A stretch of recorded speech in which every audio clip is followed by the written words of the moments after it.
warahmatullahi wabarakatuh. Selamat datang di Foresight Podcast 2023.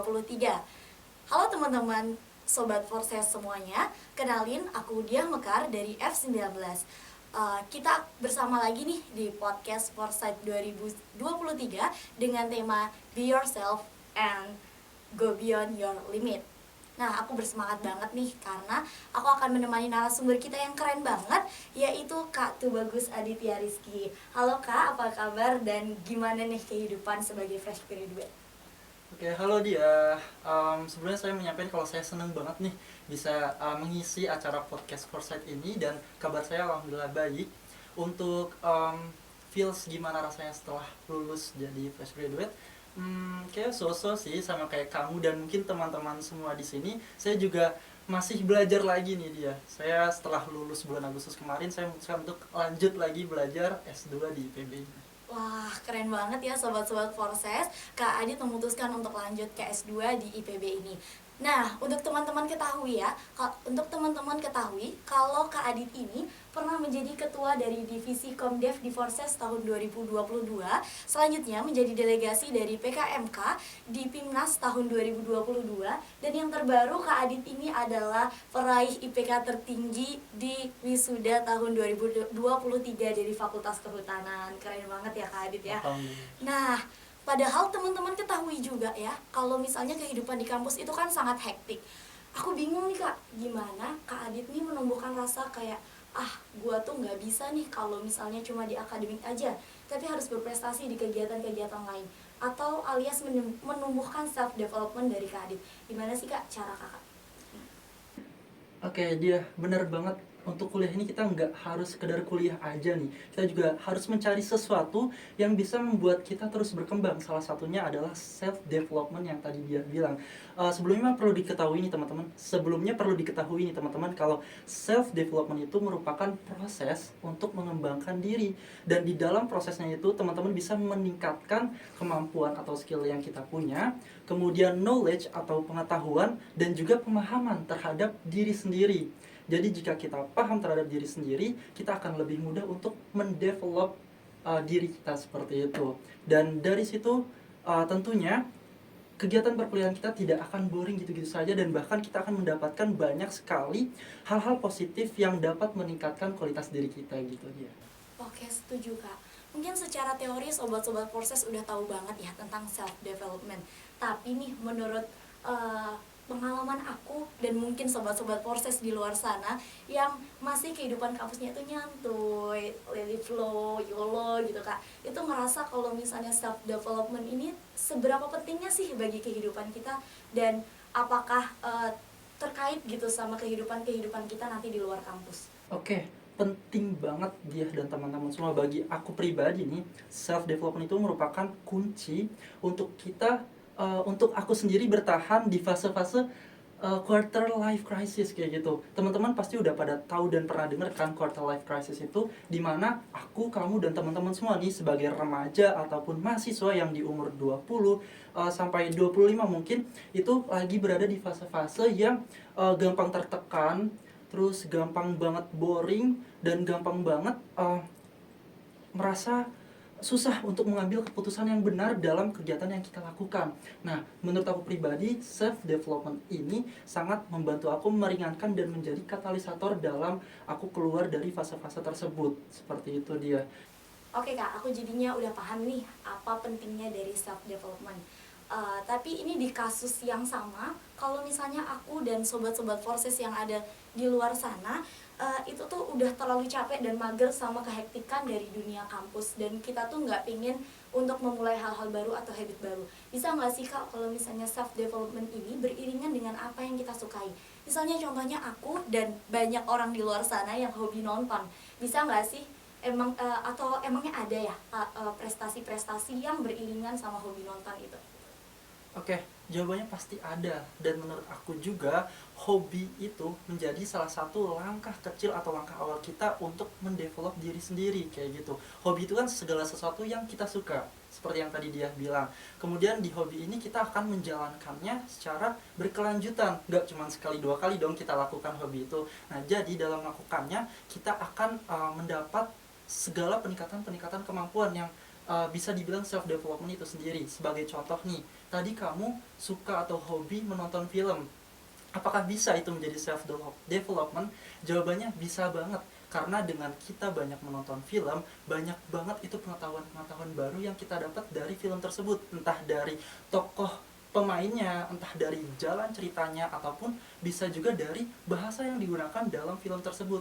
Banyak sekali kan sekarang film-film yang dari barat, dari timur, yang bahasanya bukan bahasa Indonesia, dan itu bisa menjadi ketertarikan sendiri untuk kita pelajari. Seperti itu dia. Dan sebagai contoh dari aku pribadi nih, aku punya hobi menulis esai ilmiah, teman-teman. Nah, dari hobi itu aku merasa sangat mendevelop diri aku kayak gitu. Dengan cara aku menulis esai, aku merasa critical thinking aku itu semakin meningkat. Jadi dalam menulis esai itu kan kita menyampaikan gagasan seperti itu ya dia. Dan dari gagasan tersebut kita harus melihat permasalahan-permasalahan yang ada. Dari situ critical thinking aku sangat terasah. Selain itu juga dalam lomba esai misalkan, lomba esai itu juga ada yang tim, nggak harus sendiri. Dan disitu saya merasa kerja sama tim sangat terlatih dalam perlombaan esai tersebut. Saya mulai memimpin teman-teman ataupun saya mulai membantu teman-teman yang lain untuk membawa tim itu menuju keberhasilan kayak gitu. Dan yang paling terpenting lagi menurut aku dari hobi yang aku dapatkan itu bisa mendevelop diri aku untuk memanage waktu. Sebagai contoh menulis esai tadi, kita kan mahasiswa ya, apalagi mahasiswa IPB nih yang terkenal banyak laprak. Ujiannya ya ujian tertulis, harus datang ke kampus kayak gitu, praktikum, turun lapang, field trip dan lain-lain. Dan di situ aku tetap harus menjalankan hobi aku dengan menulis esai. Jadi di situ aku tetap memanage waktu, di mana kapan aku bisa mengerjakan laprak, kapan aku bisa mengikuti lomba esai kayak gitu. Jadi di situ aku sangat mendevelop diri aku banget dari hobi yang aku lakukan. Oke sobat-sobat Porses, nggak ada lagi nih kata-kata mager untuk memulai segala sesuatu. Karena bahkan dari hobi yang kecil kayak nonton, baca buku, atau hobi keren nih kayak Kak Adit untuk menulis esai, bisa untuk mengembangkan diri kita menjadi lebih baik. Nah tapi ada satu hal yang penting banget nih Kak Adit, dan sering banget terjadi sama kita. Misalnya kita ingin memulai hal baru, misalnya lomba atau memulai hal-hal lain, tapi di tengah-tengah kita tuh gagal, kalah, dan sebagainya. Nah setelah itu kita menyerah, dan udah gue nggak mau mencoba hal-hal baru lain. Nah menurut Kak Adit gimana sih kita menyikapi kegagalan agar nggak menyerah di tengah jalan? Oke, salah satu cara mengatasi hal tersebut nih dia, menurut saya pribadi dengan cara mengevaluasi. Saya punya salah satu contoh, misalkan kamu ataupun teman-teman di luar sana ingin pergi ke suatu tempat yang jauh banget menggunakan kendaraan bermotor. Nah, dalam menggunakan kendaraan bermotor ini, teman-teman tidak mau berhenti gitu, tidak mau berhenti demi cepat mencapai tujuan yang jauh itu. Tapi padahal si motor ini kan punya batasan ya. Motor ini punya batasan bisa mogok kayak gitu kalau dipakai terus-terusan tanpa henti. Dan apabila mogok berarti dia kalau nggak bensinnya habis, mesinnya ada yang rusak kayak gitu. Dan teman-teman harus melakukan isi bensin ataupun mengservis motor itu. Dan setelah melakukan isi bensin dan servis motor, motor itu bisa dipakai lagi teman-teman. Bahkan teman-teman bisa memakai motor itu lebih cepat untuk mencapai tujuan. Begitu juga halnya dengan evaluasi ini dia. Apabila kita mengevaluasi diri kita, itu bisa menjadikan refleksi diri, bisa menjadikan introspeksi diri, dan juga mengantarkan kita ke tujuan lebih cepat gitu. Jadi nggak usah buru-buru, tapi tetap butuh istirahat atau evaluasi itu sendiri. Sebagai contoh nih teman-teman, saya tadi suka mengerjakan esai atau ikut lomba esai. Saya nggak mungkin langsung menang dalam sekali ikut lomba kayak gitu. Saya juga menghadapi kegagalan atau tantangan, dan di situ saya melakukan evaluasi. Dari evaluasi tersebut saya jadi tahu nih kelemahan apa yang saya punya, terus feedback apa yang harus saya selesaikan dari kegagalan tersebut, dan otomatis saya bisa menjalankan ke depannya lebih baik lagi dan bahkan bisa mencapai tujuan itu. Seperti itu sih menurut saya untuk mengatasi kegagalan untuk remaja-remaja seperti kita. Setuju banget ya sobat-sobat Porses. Kita bisa mengibaratkan kalau kegagalan itu adalah mengisi bensin di tengah jalan. Kalau misalnya bensinnya habis, ya diisi, bukan berhenti di tengah jalan ya Kak ya.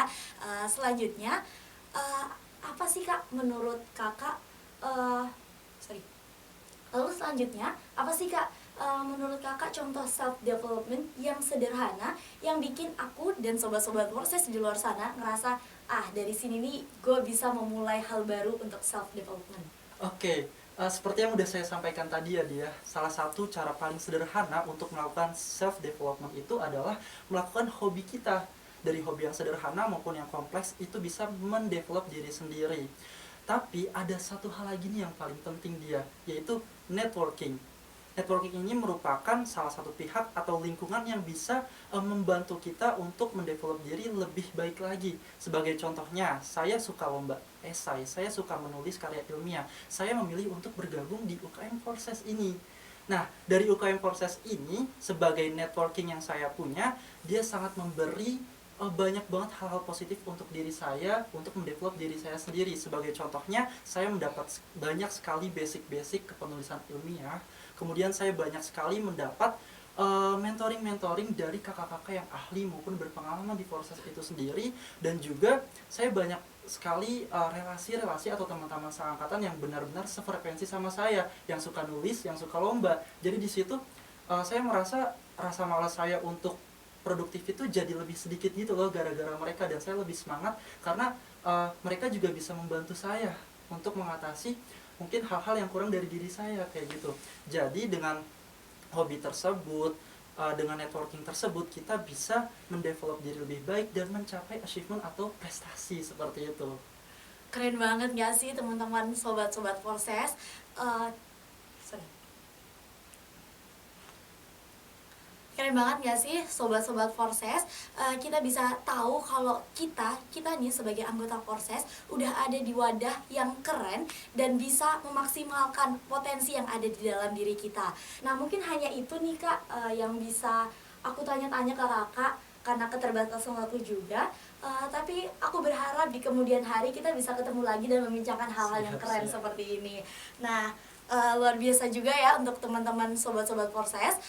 Luar biasa ya perbincangan kita pada hari ini. Semoga podcast kali ini bisa memberikan motivasi dan memberikan insight kepada teman-teman untuk terus berkembang dan mengembangkan self development. Terima kasih Kak Adit. Sama-sama dia.